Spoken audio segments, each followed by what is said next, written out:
Welcome back, everybody. Thank you for joining us. You're listening to David Ziebler and Cathy Canham with CHOP.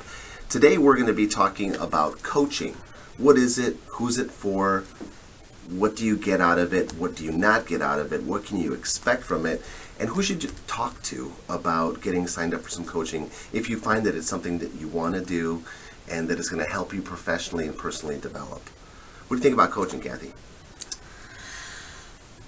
I don't know why I'm nervous. I think it's great. But kind of leading into what we're gonna get to is that if I didn't work in CHOP and I didn't basically breathe it every day at work and see it taking place, I don't know that I ever would have taken advantage of it. Really? So, yeah, obviously it's impossible to know, but I think I would have had this belief that, well, that's not for people in my role. Okay. Yeah, my experience from a lot of conversations with people in roles similar to mine, believe that. And, I try to push them.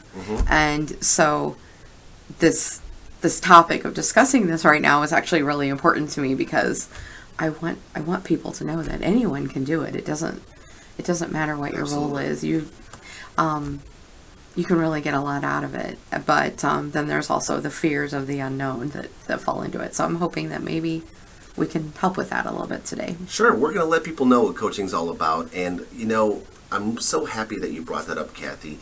Coaching at the School of Medicine, right, that is offered by the Center for Human and Organizational Potential, known as CHOP, is for everyone. It's for all appointment types. It's for people of all managerial and leadership levels. It's for people who want to grow and, again, as the name states, reach their full potential. And coaching is one of the most powerful tools that I have found to help people get there, right? Or at least get on the path, right? So what is coaching? Coaching has a lot of different definitions out there, but the definition that I really like is that it's a thought-provoking process that utilizes reflective questioning to help someone get to where they're wanting to go from where they're at. It's a partnership, it's collaborative, and it's self-guided. Your coach is someone that isn't your advisor telling you what to do. Your coach isn't a mentor speaking from experience, again, telling you what you need to do or what they did or what you should do based on their experience and their wisdom and their knowledge. A coaching relationship, a coach, right, is a person that asks these thought-provoking, reflective questions that allow the answers, right, to come from within you. Because the standpoint of coaching, the style of coaching that we do in CHOP, is that you are a person that is whole, resourceful, and creative, and an expert, right, not only in your life, but what it is that you do, which is very exciting because then you get to become empowered by this thought-provoking, reflective process where you're in charge and you have a guide and a support system to help you figure out your own problems, right, your own solutions, create your own plans, move yourself forward. And a lot of people that I've worked with get really excited about that, right, because we often think of coaching as what we experienced when we were in Little League or when we played volleyball in junior high or whatever the case might be. And they imagine the coach yelling at them and telling what they, them what they need to do and, put your hands here and get your elbow up and make sure you put your eye on the ball and let's go, dig, dig, dig, dig, dig, you're slacking. That's not at all what we do here at CHOP. That's not the type of coaching that we engage in, right? It's uplifting, it's empowering, it's collaborative, it's one that is motivating. If anything, right, coaches are your cheerleaders, your accountability partners. Very important to understand that. Partners, right? And we're there as people who help you get to wherever it is that you want to go. I like the language of using partners. I think that's really important. So I hear you say, that people get excited about coming. And you just gave a fabulous definition, so to speak, of what coaching is like. Thank you. I tried. But let's take somebody that's like, I'd like to dip my toe in the water. But let's say we get someone past okay, I hear you. It's for everybody. Okay. I'm going to do this. But then let's say they're not excited because they can't get past the fear. Okay. And so let's talk about what someone should expect who's never done this before. Let's say they're going to meet with you. They don't even know you, Right. for that matter. Mhm. Well, they probably heard your name because it's hard not to. But Okay. what are they going to expect? I know they're going to have, obviously, from scheduling, they have a choice if they'd like to meet on WebEx or in person. Or over the phone. Or over the phone, exactly. So let's say they choose in person. Okay. And tell me kind of how that would play out Sure. Sure. in a first meeting. So, as a coach and, coaches who we have on staff, and we have many, we're going to get to that. I'm not the only coach here at CHOP. Coaches really are trained to be empathic to their coachees, right? To the people who are coming in on their first session and really throughout the process, right? We're trained to think about, well, what position is this person in? Where are they at in their coaching journey? What might they be thinking? What might they need, right, in order to be successful in this session, whether it be the first one or their 100th session, right? Coaches ask questions, right, to help people discover the answers that they need, right, from an empathic standpoint, right? We're curious about what you need. So what you're going to experience when you come in to the very first session is, whether you're meeting with me or another person, is a person who understands that it took a lot for you to get there. Right? Even if you were excited and even if you were willing to do something extra like coaching, we know it took a lot. It took a lot to, think about it, to then take action on what you thought about, which means, you had to go through the wonderful ticketing process that we have for anything you need. Just a quick plug about our ticketing system. And then to actually, show up. So we're going in that initial meeting to be a person who is easy to talk to, who's just there to discover through candid and friendly conversation what you want to accomplish, what you'd like to get out of the process. What would you like out of the coach in terms of how they can partner with you and how they can help you and support you and guide you. And then we're going to talk about what coaching is, right? How it's not therapy and counseling, right? How it can be therapeutic and cathartic at times, but it's not past-centered, it's future-centered. We're going to talk about what excites us and what motivates us. And you know what? We're also going to do some of the necessary but sometimes not so exciting stuff, like talk about the rules and the regulations and stuff like that. How it's a confidential process, and how you might have homework. We don't make people write papers, at least I don't, right? But you might have some homework that's going to help you grow and develop in between sessions. And what's awesome about that is that because you're in charge, right, it's not something that I'm assigning to you. It's something that we decide, mainly you decide that you want to do and that you're going to do in between sessions. So what can you expect? You can expect a cordial, collaborative, friendly first meeting where it's all about you, what you want. And, we can talk about not only the rules and regulations, but what makes you happy and comfortable, and what does the coach need to know about you as a person to help you along. I find it to be a very, very comforting session, right? Not that all other sessions aren't like that, but you do get a chance to really bring down the anxiety and the unknown and to build rapport, right? You're really meeting with someone who truly is there just for you. And that's always nice. That's always exciting. Very rarely, I think, do you meet someone, who's there just for you. And as coaches, we are there just for you. Our whole purpose is, getting you to where you want to go. So you already answered a couple of things that a little bit of this were just fears that that I envisioned myself having if I wasn't as exposed to it as I am, but also. Just some comments that I've received over the years about someone that maybe is talking to me about something, and I think that sounds like a really great topic. Maybe to try coaching with, and then I hear. So I have a few of them written down. So, will my ideas be taken seriously? I really think you just answered that very much. They of course would be. Sure. Will I feel judged? I know the answer is no, but I can't help but think that somebody might go in, like I'm making this up, but let's say somebody sits side by side with Susie Jones, and Susie drives me insane. And first you've got to go to your supervisor and confirm that it's okay to be away from whatever your job is. Right. Well, your supervisor might ask you why.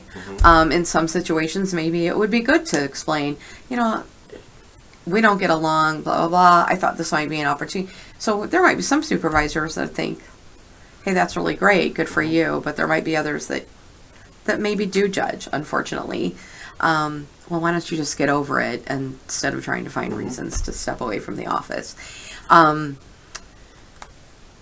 So then they get past that hurdle, and then they're going to come in and sit down with you or whoever else they choose. Sure. And they have to actually tell you, I don't like Susie Jones. I know it seems really obvious, but I think it would be great for anybody that kind of has that fear for you to elaborate on that a little bit. Sure. So there's a couple different things. Number one, let's talk about how you might present this to a supervisor, because you are going to need permission, right? You are going to be leaving your post to come get this free service, right? That is very, very useful to helping people grow. We'll talk about data and statistics later. And when you present this, right, let's face it, in this hypothetical scenario, right, what you're actually saying is, I want to grow to a point where I develop my emotional intelligence to be able to work with not just Susie Jones, but everybody in a higher capacity, right? I want to work on my patience and my impulse control, on my ability to be self-aware of not only my emotions, but what I'm feeling, and then curate what I say, right? I want to be able to develop how I react to people.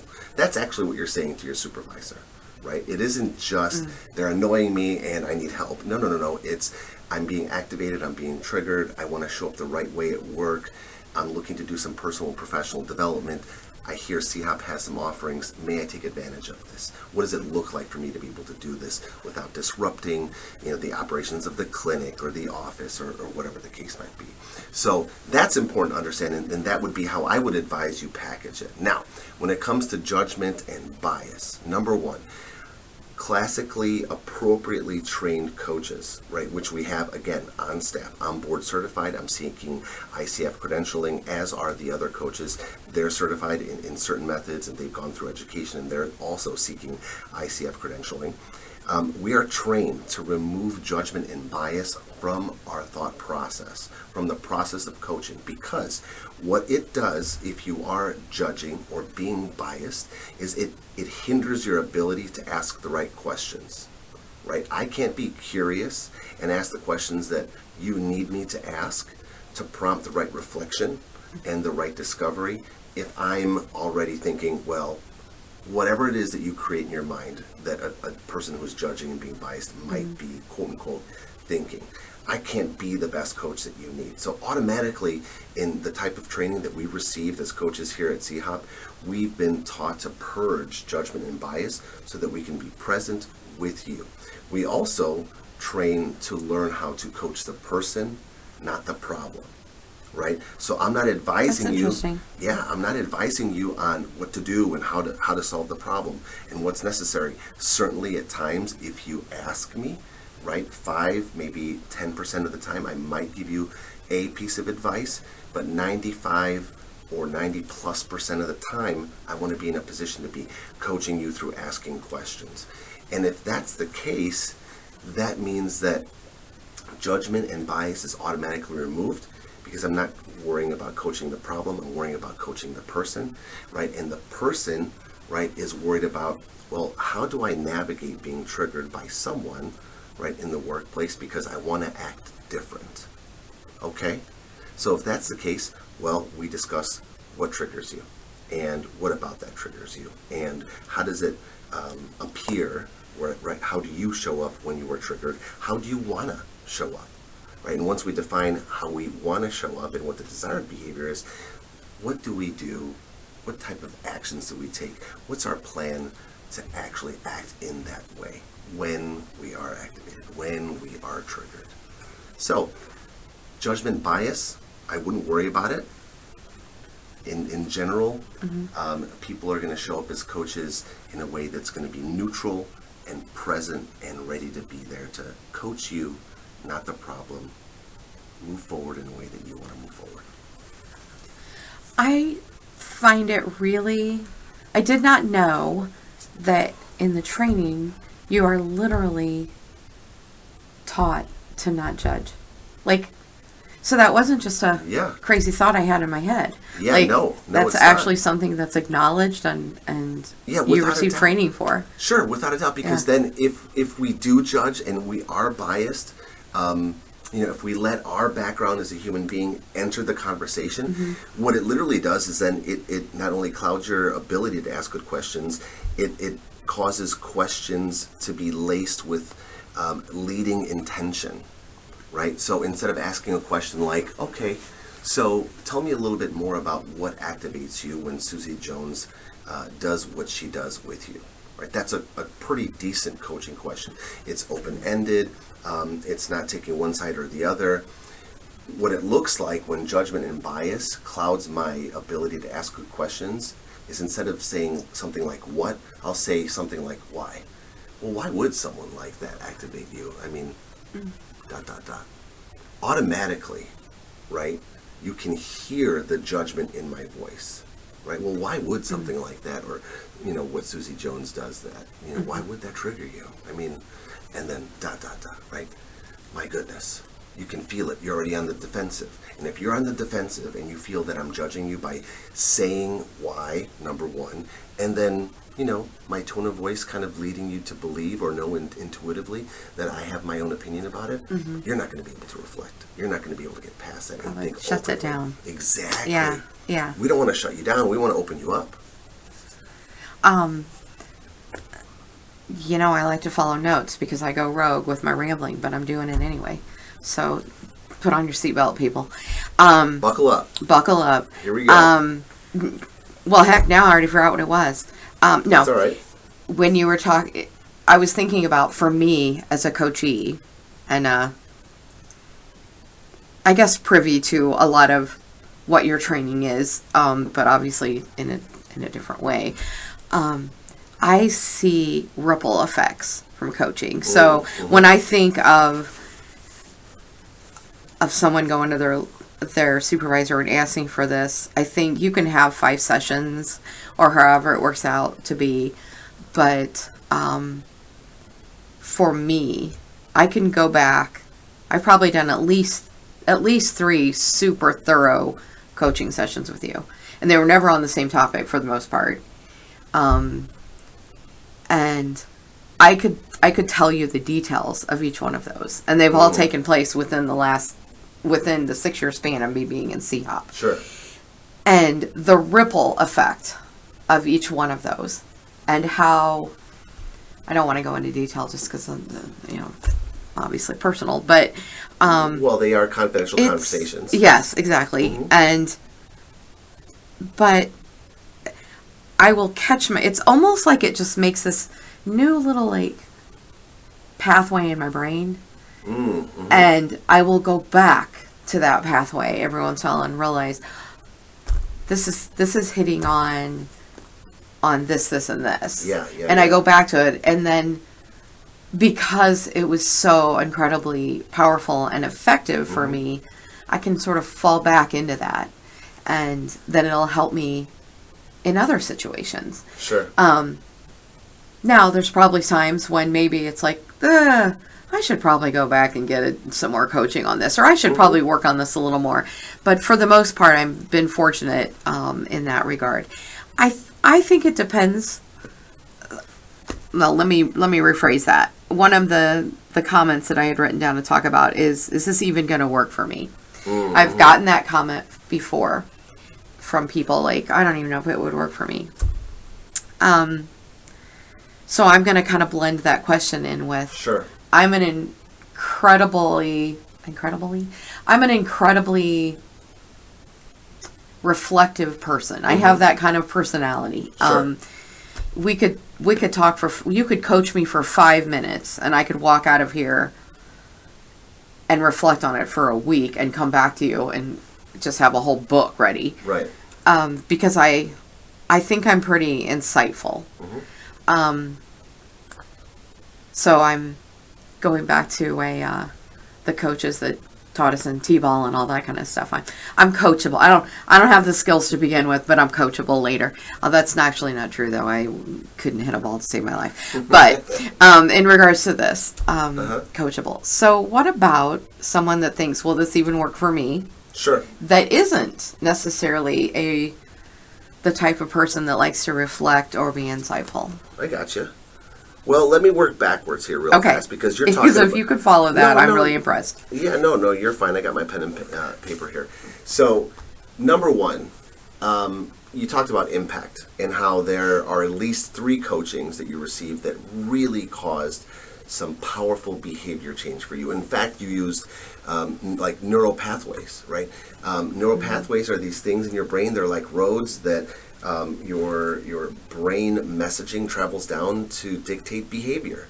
And when you go through something powerful, engaging, right, that really just has, well, for lack of a better word, a huge impact on you, a new neural pathway is created, right? And that's what coaching can do for you, right? You can change behavior sometimes somewhat instantaneously. Most of the time it's going to happen over time, but the foundation for this road, for this new behavior is laid.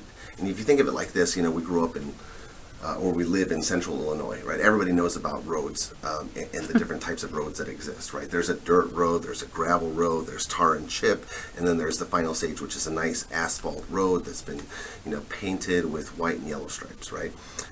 When you first go through this experience, you might have instantly laid down a dirt road, right, for your new behavior to fall or go through or walk down or drive down, right? And then as you choose to go down that road, right, well, it gets more use, and then we put gravel and tar and chip, and next thing you know, you're a completely different person. So what can coaching do for you? Well, it can help you change your behavior, change who you are as a person, change how you see the world. It can help you become even more reflective. Now, that being said, right, will it work for me? Well, you said it yourself, right? You are a naturally reflective person, right? And it leads me to answer the question this way. What you put into coaching, right, is what you'll get out of it. And that's not just effort, right? It's not just following through with your homework assignments and the action that you're going to take to meet your goals. It's not just showing up on time and being present. It's not just, you know, answering the questions as thoughtfully as you possibly can. It's, are you open enough, right? Are you going to be reflective enough, right, in addition to those things, to get the most out of it? So the question is not so easily answered. Will this benefit me? Well, how's this? If you are a person that takes the time to be open to the process, to be open to asking and answering the tough questions for yourself and of yourself, yeah, it's going to be for you. You're going to benefit from it. It will help you. But if you are closed-minded, if you are stubborn in your, what's the right way of saying it, in your ways, right? If you're not really willing to change or open to even the idea that change is necessary, then it won't benefit you. Then it won't get you there, right? And here's the thing. If you're listening to this and you're on the fence about doing coaching, and you feel like, man, I might be defensive, I might not be as open to having somebody ask me the questions about what I need to do, even though I'm asking for someone to ask me those questions and asking for someone to help. Well, I get that, right? But always remember that the coach is asking questions, right, because they care, because they want you to reach your goals, because they're there for you. They're literally there just for you, right? And they have the best of intentions when they're asking those questions, right? Because they're not speaking from an opinion, or they're not asking questions from a judgment or a bias, or from even a desire for you, right? To do this or to do that. Their only desire is to ask good questions that lead you and guide you to the place that you want to get, because you're in charge, you're in control.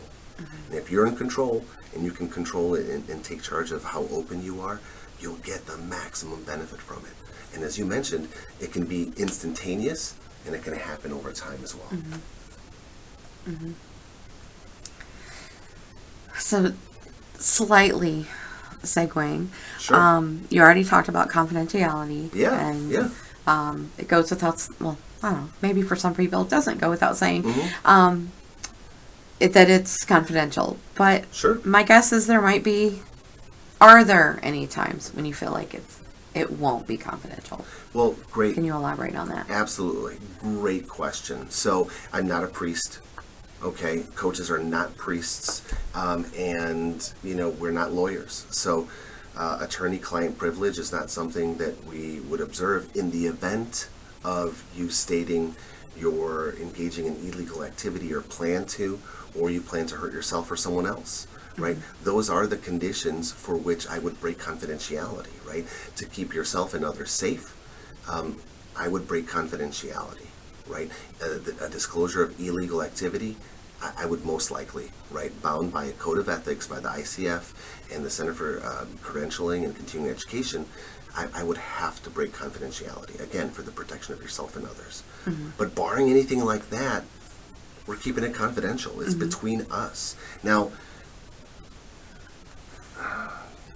we also have to understand that, like seeking medical professional help, right, there might be some people who are part of the process that will know that you're signing up. So, for example, the ticketing system goes to folks in CHOP, right? They're real human beings who are going to see your name, who are going to see that you're asking to get set up with a meeting for a coach. Okay, so they might know that you're meeting with so-and-so or David or Dr. Satovia or whoever it might be, Dr. Dobbins. But otherwise than that, right, no one's going to know. No one should know. I'm not going to tell anyone you're getting coaching from me. If you want to tell folks you're doing that, that's up to you. But what I know for sure is that, again, barring any of the things that I mentioned before, what you say, what we talk about is between us. That's good. That's good. And I really liked what I just heard you say, though, about sending in the ticket. Never even thought about that before. I would say for anyone listening, if that's ever been a concern for you, you can always reach out to Dr. Susan Hinkle, our associate dean. And if you have a concern with having to send in that ticket, don't let that keep you. Yeah. Reach out to her, and you don't even have to tell her what the reasoning is. It does help, of course, match you up with someone better if we have a little bit. But I'll say too, the only people that see that ticket from the get-go is Dr. Hingle and I. But of course, it's gonna, depending on who she wants it to go to and things like that. But I'd hate for the ticketing system to keep anybody from looking into it. There's always a way around it. Yeah, without a doubt. So we're here to serve. And here's the thing. There is unfortunately a stigma around professional counseling and therapy and people who seek it. I'm an advocate for wellness and mental health. I'll be the first to tell you I've got a therapist myself. Sometimes I have two, depending on what I need and what I'm going through. I have a coach. Sometimes I have two coaches. Coaching, especially the way that we want to do it, talk about it, educate folks on it at this institution, at CHOP, is number one, first and foremost, about personal and professional development, right? So if you are a person, right, that's thinking about seeking coaching, know that, right, we see it as a person who wants to grow, who wants to develop, who wants to reach new heights, again, as a person in this institution and as a person in the greater society that exists outside these walls. It's a wonderful thing to see someone put in a ticket and say, really, not I want coaching or can I get some coaching? I want to grow. I want to develop. I want to reach the next level. I got some work to do. I've recognized it, and I want to do the work to do it. Awesome. It's amazing, right? So please know that that's how we see it, right? Even if there's some quote-unquote trouble or there's something that you're experiencing that might be labeled as negative, at the end of the day, what it really is you want to grow, you want to improve, you want to get better. There's nothing to be ashamed about that. So again, we'll keep things confidential, but know that you as a person seeking coaching, you should already be patting yourself on the back. because you're out there. It takes you're a out lot there of looking at courage. growth. Yeah, to take that first step. Yeah, for sure. We're at 30 minutes, so we don't want to lose anybody. But I'm going rogue again. Let's go. With a question.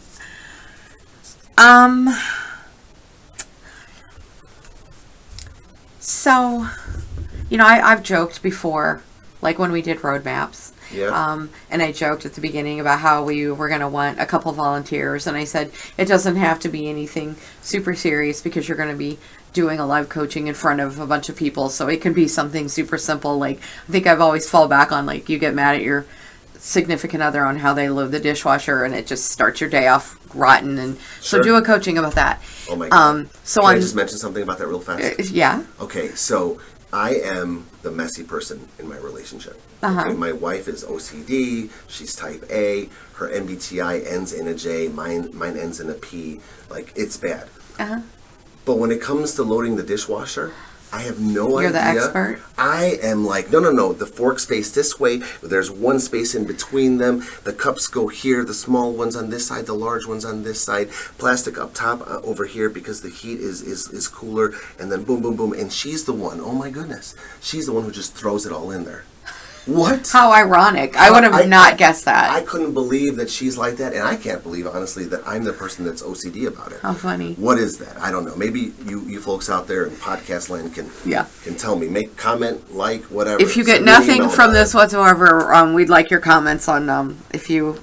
What's your theory? If you live alone, then you get to go. You get to do it however you want. But somebody's probably bugging you about the way they load the dishwasher. Honestly, I think it's just some type of elaborate plan to just get me to do the dishes. But whatever, it's working, and I don't care. I applaud Chelsea for that one. We'll see. So what I was actually attempting to get to on that is I'm referring to my rogueness. So. There's so many different topics. I don't even like using the word topic. I don't have my AI app open to give me a better word than topics that. Is good. Topics works.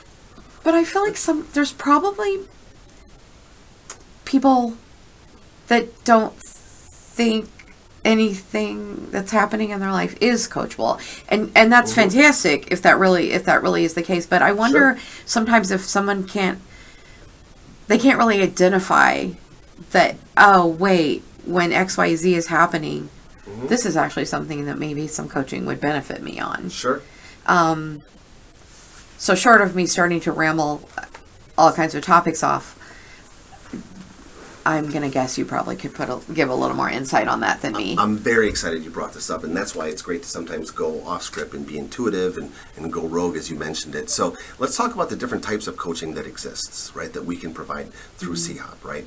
So there's health and wellness coaching, right? Health and wellness coaching might include topics like, I am looking to be less burnout. The workload has been extremely difficult for me, both at home and at work. I'm feeling less tired, less motivated, more sad than I want to feel. And I'm looking for ways to, amongst other things, improve my sleep, right? Get more energy. And, maybe even take a look at my diet and exercise routine. Now, it's important to understand that we are not, certified personal trainers. Some of us might be. I don't know, but as of now, I don't believe we have anybody on staff who is. We are not nutritionists. However, through the art of asking questions, right, we can help you figure out your motivations for wanting to get more sleep, wanting to get more healthy. We can help you connect with what the benefits of that routine or those routines are going to be. We can help you develop a plan of actions that seem like good ideas to you, that are reasonable. And we're going to help you really, again, empower yourself to make the decisions and take action to get the health and wellness, right, that you crave. So that's one type of coaching, and the topics that come along with that I've mentioned are things that we can talk about, right? And, well, you might be thinking, well, what is this? Like you're doing health and wellness coaching so people can get healthier. Well, guess what? Happy, healthy, well-rested, nutrient intaking people, that's not a word, that neutronized, I don't know, right? We just made people who are taking care of themselves. They're like fueling their body with the good stuff. Yeah. Guess what? They perform better at work, right? They are more efficient. They're more pleasant to be around. They are performing at higher levels. So it has a direct correlation, right, to the work that you do here. So we can provide that. We also do career coaching, right? So where am I at in my career and where do I want to get? I don't know. I don't know where I want to get. Right? I would love to have a conversation with someone about what my future holds as a professional, not just at this institution, but in my career path itself, right? And we want our employees to be here and stay here and be happy and, grow their careers here.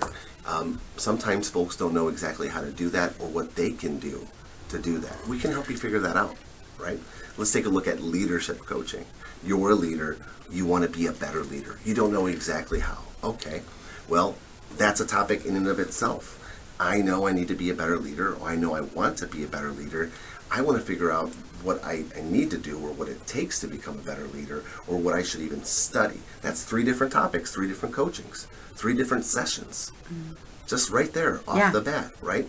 Let's say you're a person who is looking to grow your ability to communicate. Okay, so that's personal and professional development coaching, right? I've had a schism with a colleague. I don't know how to address it. It's bothering me. I'm sick to my stomach. We used to be cool. We used to eat lunch together. Now we're not. I mourn that friendship. I mourn that fellowship. It's affecting my work. I lay up thinking about it because, let's face it, your friends at work can sometimes be, some of your main friends. We spend a lot of time at work, right? So you might want to think about, well, how do I approach this conversation with them? I need to reflect on what I did or what I do or how I've affected, the relationship that I have with them, and I need someone to guide me and help me. No problem. We can help you do that. So those are just some of the topics. Now, in general, let's say you've got a new job, you've transitioned into a new role, you're looking at, well, how do I organize my tasks and my priorities in this new role? Well, right, while also doing a good job. There's a topic, right? So I hope I answered some good questions about this. You really answered it. Yeah, I'm actually really glad that I asked you that now. What I was thinking though is that our newly created person who doesn't get along with Susie Jones comes to you for coaching, but she learns skills. She learns kind of what's underneath that. Maybe Susie Jones is hitting on, a girl that bullied her in high school. Who knows? And, and then that could grow and grow and grow. And next thing you know, she's better in in all of her work relationships and maybe even personal as well because of skills she's learned. Absolutely. From that. And this is that ripple effect that I obviously am a big fan of. And in a year you see her again or someone sees her again and now she wants to learn more about leadership skills because now she's got herself in a situation where she's been promoted and now she's supervising. And yes, I think those are things that you just, for me, you've gotta not, what am I trying to say here? You don't know what's going to come from it. You just don't know. And it's that ripple effect you're talking about. It's the ripple effect. It really is. It really is. And the scenario that you've outlined has happened with people that I've coached at this organization. People have come to me because they were lacking a awareness or emotional intelligence around a specific scenario with another employee, right? A schism, okay? And they, right, 10 years later have grown into a person that has been asked to be part of this committee, has been promoted into this leadership position, a first, a second, a third time, right? They're part of this group here because they are seen not as the person who has relationship and workplace problems or issues with others, but because they're a team player, because they grew their level of awareness and emotional intelligence, and because they did the work that started with an initial conversation about how do I handle my relationship and my communication with so-and-so. It's amazing. And that maybe they thought wasn't important.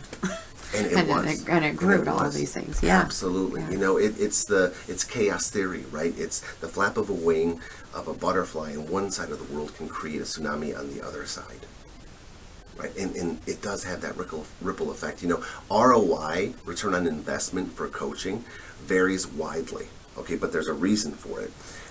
at one of its lowest levels by percentage, people can experience a 30% return on their investment when they coach or get coaching. All right, well, what does this mean, return on investment? Let's say you give $100, and it's free here, right? You pay $100 per session. I mean, you do accept tips, right? No, I do not. Just kidding. Yeah, no. A high five and a thank you is my tip. Yeah. No, you pay $100 per session, and you end up spending $1,000 for 10 total sessions. 30% return on that is what? My math is terrible. $300. I wasn't following you enough. I'm sorry. $300. Okay, so right, 30%. I'm listening. Well, what does that mean then? It might mean that you get a $300 return because you are more efficient. You can secure more clients. Your schedule is to the point where you're literally performing at higher levels and getting more outcomes out of yourself. And it can go from 30% all the way to 700+%. Because if you are performing better and you are a person that or that people want to be around or be a part of when it comes to their groups and their committees, that positive energy, that positive efficiency, that higher level of performance spreads to others. So now they're performing and at higher levels, and they're more excited to be at work, and they see you as a person who is a leader and gets things done. And it grows exponentially, and that's that ripple effect. So not only do coaching for yourself, but know that the people around you are going to benefit from it, and the effects of it go to a second, a third, or fourth person. Pretty amazing. Yeah.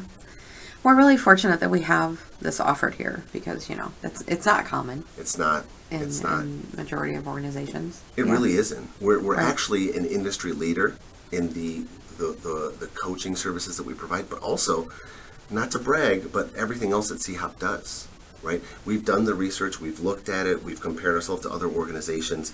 There are less than, my guess at this point, based on my research and readings, less than 10 organizations in the country who are academic, medical healthcare practicing, and educational settings that have the level of what it is that we do at their institution. And to be really quite honest, I think we offer much more than the other 9. And that includes Harvard. Sorry. I love it. That includes, a lot of their institutions. Well, I think that's a great note to go out on, a positive note, unless there was anything else. I want to leave them wanting more, I've got absolutely. I want to talk about coaching in other podcasts as well, because I think it's important. I guess this would be for our listeners. I hope there's an S on the end of that, meaning we have more than one. If anybody would be interested in hearing a live first-time coaching, now that obviously it'd be, one, great to hear if anybody would, but two, then we have to get somebody willing to literally be to do it. And of course we could always have them do it, and if at the end they felt like, change my mind, then we just wouldn't use it. No problem. But I think it would be really cool to have someone be vulnerable enough to do that. Yeah. And, maybe they're just going to talk about how their spouse loads the dishwasher too. Who knows? But I think it'd be really great to be able to really expose that. A first time coachee, that is. So let us know, right, if you're willing to do that, and let us know if you'd like to listen to that. We'd be happy to work with you. This is an organic podcast in the way that it's not only being conducted based on topics that we're going to cover, but also we want to serve you. We're here to serve the organization. So if you have ideas or topics that you'd like us to talk about on this podcast, let us know. We want to serve the people. And with that, Cathy, I'll also update our listeners, because there are going to be a lot more out there. It is with an S. We, started podcasts a little bit ago, and, we were thinking about a couple different titles, but we've settled on one. Yep. Right? Keep growing. Keep growing. Yep. Keep growing. The name of our podcast is Keep Growing. It's in line with our mission and vision at CHOP, and it's what we're all about. So we're going to put content out there that helps people keep growing, and do it on as consistent of a basis as we possibly can. Lastly, Cathy, I want to be sure that I mentioned that I'm not the only coach here at the School of Medicine. Again, we've got trained people who are highly qualified who can meet with you. And if, again, you are looking for someone who does a certain type of coaching, or if you're just looking for a person you can connect with better than one or the other, please know that we have many folks out there.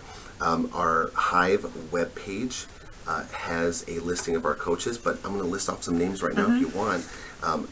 Dr. Suk-Young Suh is a coach that we have here on staff. Dr. Stacy Satovia, Dr. Jody Lack, Dr. Susan Hingle, Dr. Mary Dobbins, Tracy Johnson, Dr. Bo-Young Suh, and of course myself. Yep. These are folks that we have at CHOP. Now, we also have people who are training in coaching through the roadmaps model, going through it, and that means that there might be people in your own department who have some training offered by the School of Medicine in coaching who might be able to help you. So ask around, let us know. We're here to serve. All right. Thank you for listening, and we'll be back. Keep growing.